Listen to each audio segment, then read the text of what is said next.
баштар. Кай жериң сородук? Башым айланып атат. Скорый керек, скорый? Ичкенден айланган жокпу баш? Сатку.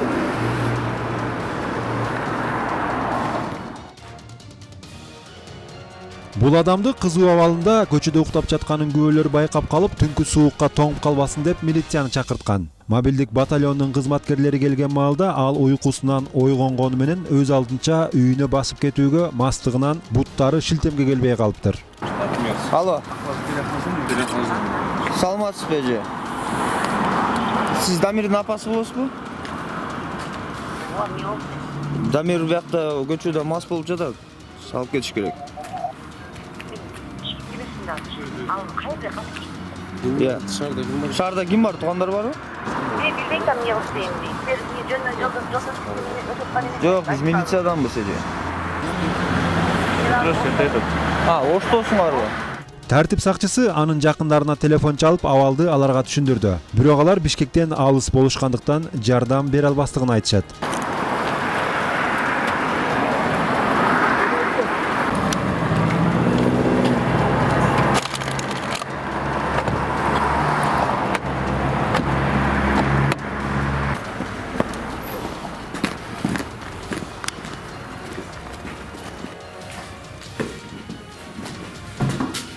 Ты на улице будешь валяться, здесь посиди пока. Там на стульчике можешь посидеть. На стульчике можешь посидеть пока. Даняр, садись туда на стульчик. Даняр.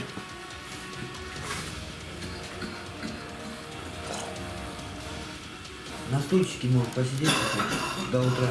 Здесь теплее во всяком случае, чем на улице. Да не. Жөйле үйгөле кетип калдым.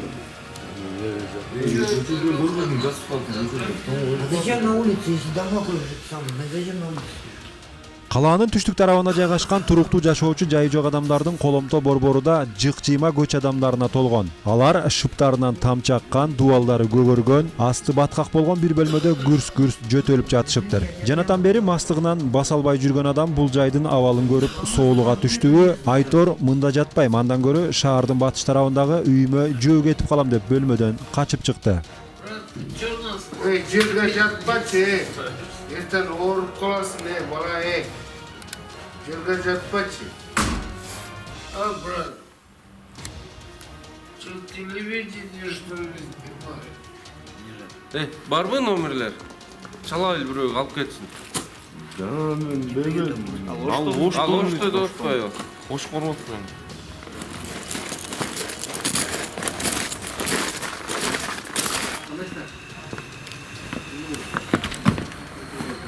Мас адамды өз алдынча суук көчөгө кое бергиси келбеген тартип сакчылары аны жакындары алып кеткичекти жылуураак отуруп турсун деп бөлүмгө жеткиришкен.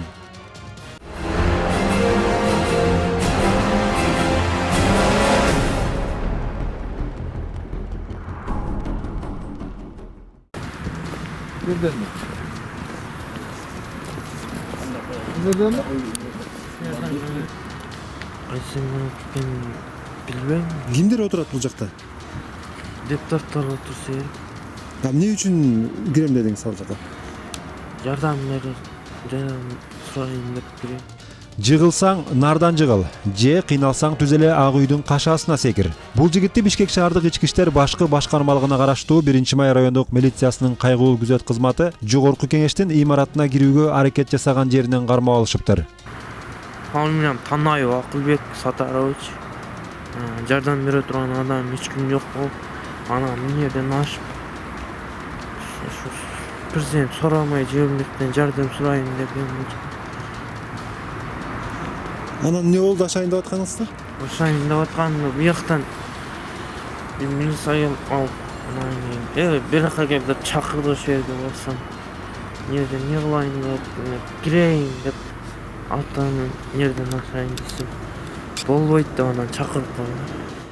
Ак үйдөгүлөргө жолуккусу келген жигиттин айтымында айылда ата-энеси кыйынчылык жашоодо күн кечирет. Өзү Борбор шаарга мындан 1 ай мурда жумуш издеп келип, оңчулуктуу жумуш орун таппагандыктан ушу таптарда мейманканаларга жатып жан багат экен. Усам үй берсе экен деп элем. Мен тилем ушу бир комната үй берип койсо экен. Эскирак үйдөн болот. Тартип сакчылары өзгөчө кайтаруудагы имараттын тосмосунан ашып өтүп, чиновниктерден бир бөлмөлүү болсо да турак жай сурагысы келген жигитти андан ары милициянын бөлмөсүн көздөй алып кетишкен.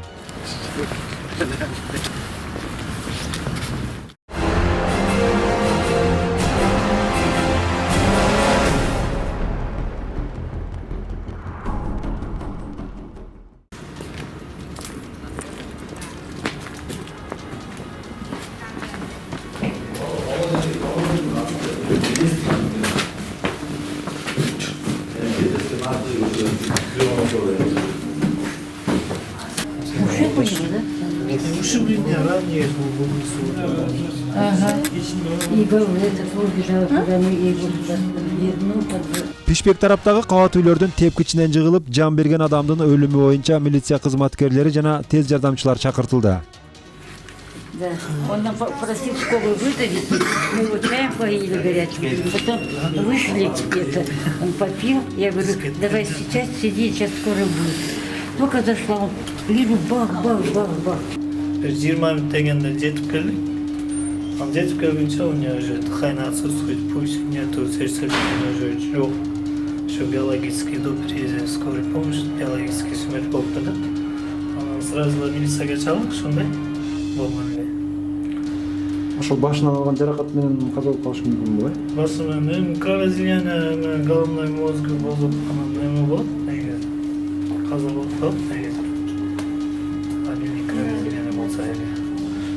Бизге деле до этого бул кайсы оору менен ооруп бизге деле азырча эме жок да, доказательство. Болмуш экен в данный момент. Ошондой.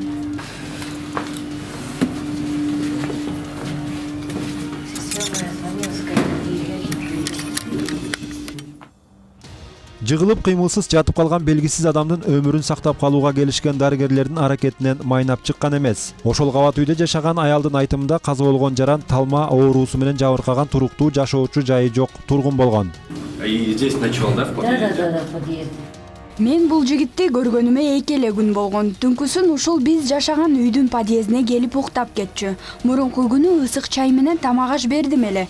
Бүгүн шашып келип, каалганы тыкылдатып, менден тез жардам чакырып берүүнү өтүндү. Чай берейин десем каалабай турам деп баш тартып койгон. Мага айтып бергени боюнча анын апасы жол кырсыгынан каза болуп калган. Үйүндө жашаган бир тууган эжеси, күйөөсү өкөлөп муну сыртка кууп чыгарып салыптыр. Талма оорус менен оорут эле. Ар дайым спирт ичимдигин ичип жүрчү. Я говорю, поймали, начали бить. Ошентип кыштын ызгаар суугунда өз үйүнөн куулган жашы 30-35тердеги белгисиз адам талма оорусу кармап тепкичтен жыгылып, жарык дүйнө менен коштошуп, жаны үзүлүп кете берген.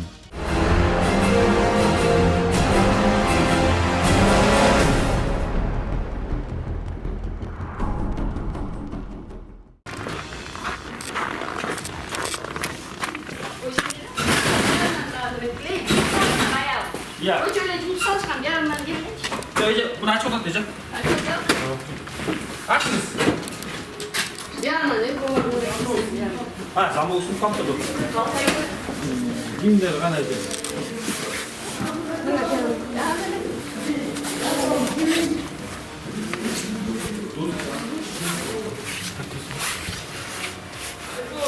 Ne? Tamam.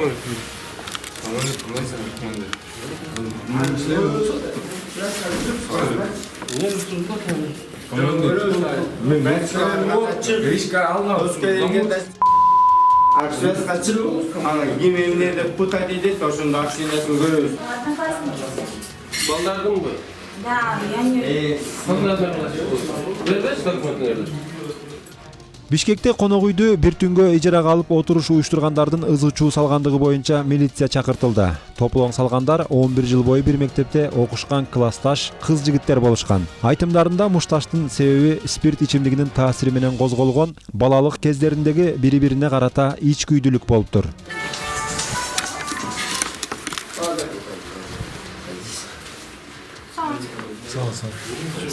Az fotosun birinci bileyim ki mi ne güzel. Yok şu işte.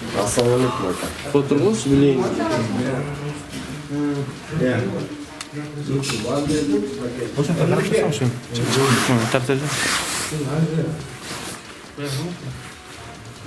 Qancha o'smar bu yoqda?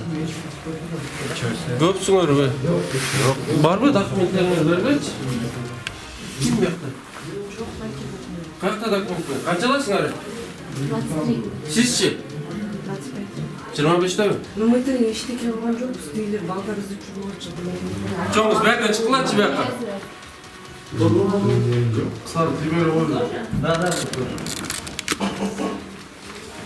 Betingizga nima bo'ldi? Gelingizchi beri çoğumuz. Daha kim var daha baldarlar? Ya oturchi sen beri emetmesden ne? Bunday tursan bak gel. Çık kal. Kanada kaç olsunlar daha var mı? Kaç olsunlar? Ya. Öpteli çok. Var mı bir kalkıcı var mı öyle? Ne bu oluş. Tak.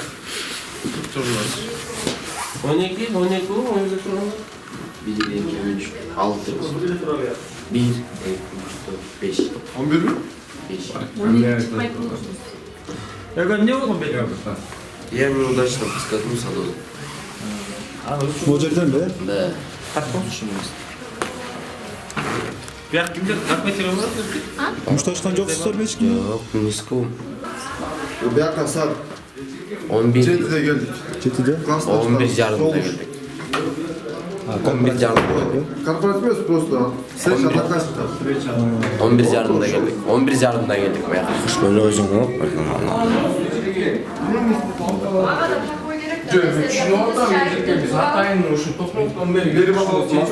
Просто байкаң мас болып қалды. Мас болды, тыншырақ отырбайсың. Мына жетішіп қалады, бізден дейді. Түсінесіз, положение кіріп қаладышы. Ne olduğunu görген joqsiz da hech narsa. Жоқ. Mindan beri var da otur mesela. Atınız çıngız mı? Siz oturup durunuz. Спокойно otur. Жоқ, mindan beri var mı? Özüm şu. Айбек уже болды деген чуть-чуть не успокоить, даже бияқта кішіге. Қойшалар телефоныңызды. Төрт өздің сыйлаған жоқсыңар. Надо степени дошли уже.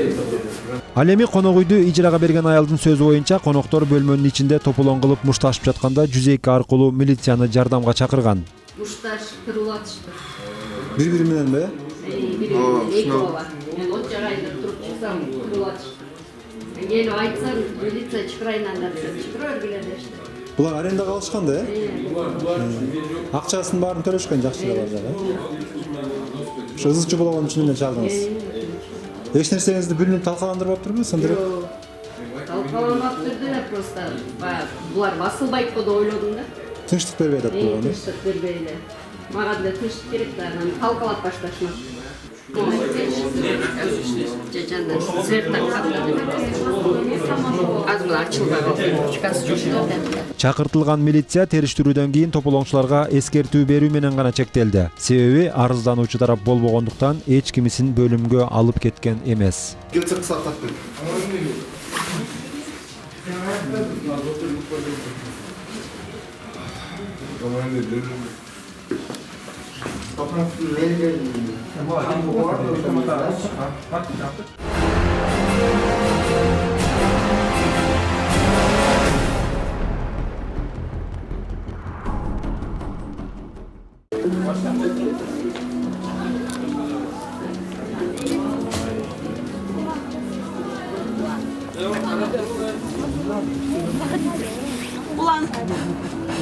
Улан, встань. Атасының үйінде отырған дел ол. Не болду?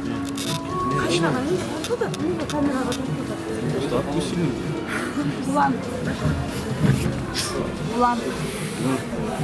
Көрсүнчү дейм. Турчу. Турсаң? Нормально да. Ненормально, кровь там течет. Нормально. Салфетку возьми, Ширин. Азыр жумган Жана колуңда Рекол жакта. Демек билбеңиз азыр эме менен средний.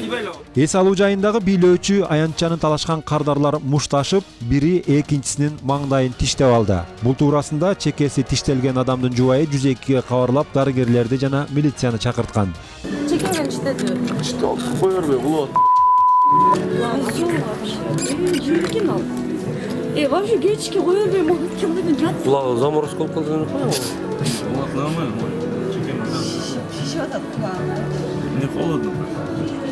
Один на него куртку А ты канча кетпеди, уже жүздөн кичине жолго түштү уже. Жана чек гриппа аткан өзүм. Что, домой поехали, да? Всё, а демек ора регистрация кылдырып кой. Не поедем мы. Больница. Напишем, Улан, напишем, ничего подобного. Пусть вот этих оштрафуют. Просто эртең билесиңби алдыгы последствия заманда микроб кирип кетсе. Конечно. Сразу мээге тебет. Чакыртылган тартип сакчылары келгичекти Тополоңдун башкы каарманы окуя болгон эс алуу жайынан из жашырып качып кеткен. Бирок анын жанында жүргөн эки досун күзөтчүлөр кармап калышыптыр. Где твой друг, который сбил моего мужа? Не за что. Вот он, твой друг. Где? Это вот этот зеленый, который, да? Не в зеленой кофте он убежал. Хана говорит, вот из хармандык тоже. Ким да хармандык? Bunun dostu, Чошон dostu. Ошонун досу. Этот тоже пришел, он нам угрожал. Я вас засужу, я вас поймаю, я вас так сделаю, деди. Нет, другой был. Другой был. Он должен быть нашим митингом. Ты просто...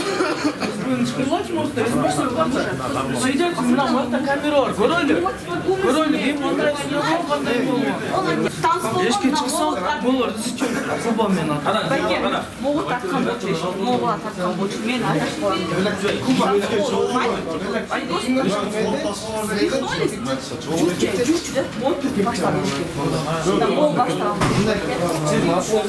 Ким тиштеп алды ошондо? Который сбежал, его нет, он сбежал. Вот это все начинал. Вот это все начинал. На мо танцполда мо балалар болчу. Куда ты идешь? Мо чогу болчу. На мо бала баштаган бар. Вот это все начинал. Мобилдик батальонунун кызматкерлери чыр боюнча бир сыйра тараптардын оюн угуп, кармалган эки жигит менен жабырлануучунун жубайын милиция бөлүмүнө жеткирген. Жазабыз. Ничего подобного. Жазабыз. Birinci ceza sana neyin çıkacaksın? Birinci ceza sana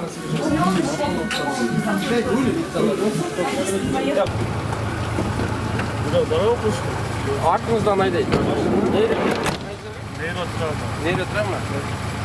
Жакшы эле экен абалы. Кетти. Аялы ширин кетти. Жо, жасатпай аялы. А, мына артынан айдайт.